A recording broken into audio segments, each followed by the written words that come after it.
Opportunity కనిపిస్తుంది sir ఆంధ్రప్రదేశ్లో ఏమైనా సంపద సృష్టి మీకు? ఎక్కడ ఉందండి అసలు? ఎక్కడ అమరావతిలో ఆకాశ హార్మోన్లు లేస్తున్నాయి, రెడీ అవుతున్నాయి, వర్క్స్ అవుతున్నాయి స్పీడ్గా, కనపట్లేదా అమరావతి? ఇప్పుడు అదేదో సర్వరోగ నివారణి అనేది అంటారు కదా పదం, జిందా తిరిస్మాత్ అని ఉంటుంది.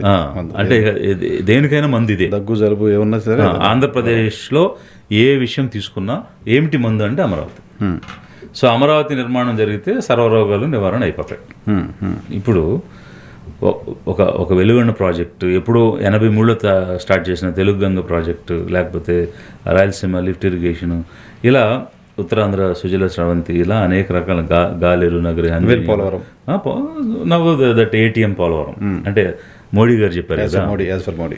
సో మోడీ గారు ఏం చెప్పారు, ఇది సన్ రైజ్ స్టేట్ కాదు, సన్ రైజింగ్ స్టేట్ అని చెప్పాడు. అంటే ఎస్యుఎన్ సన్ కాదు, ఎస్ఓఎన్ సన్, కొడుకుని పైకి లేపే రాష్ట్రం ఇది, అంతేగాని రాష్ట్రాన్ని ఉదయించే రాష్ట్రం కాదని మోడీ చంద్రబాబు నాయుడు గారి గురించి చెప్పాడు. So Polavaram has become ATM. ఆ విధంగానే కనిపిస్తున్నాయి తప్ప, అంటే వీళ్ళు లక్షల కోట్లు అప్పులు తెచ్చి అక్కడ గోతిలో పోస్తున్నారు. ఇక్కడ అమరావతి అనేటువంటి చోట గోతి అంటారండి సార్ అది. మరి అదే గ్రోత్ ఇంజిన్ ఆంధ్రప్రదేశ్ రాష్ట్రానికి అమరావతి అవుతుందంటే గోతి అంటారంటే మీరు. మరి ఇప్పుడు మీరు వెళ్ళి చూడండి, జేసీబీలు, పంప్ సెట్లు, అంటే వాటర్ని తోలేటువంటి పైకి లిఫ్ట్ చేసేటువంటి పంప్ సెట్లు, గోతులు తవ్వేటువంటి ఇవి. అంటే మీరు అనొచ్చు, అంటే పునాది తీయాలంటే గొయ్యి కావాలి కదా అని అనొచ్చు. బట్ పునాది తీయాలంటే గొయ్యి మనం ఎంత అవుతాము, అక్కడ ఉండే బిల్డింగ్ని బట్టి తవ్వుతాము. బట్ ఇక్కడ నువ్వు కనీసం ఏదైనా 100 అడుగులు వెళ్ళాల్సిందే కదా. 100 అడుగులు లోతు, లేకపోతే ఎలా ఫౌండేషన్ నిలబడదు కదా. 100 అడుగులు లోపల తవ్వాలా? ఎస్. Oh my God.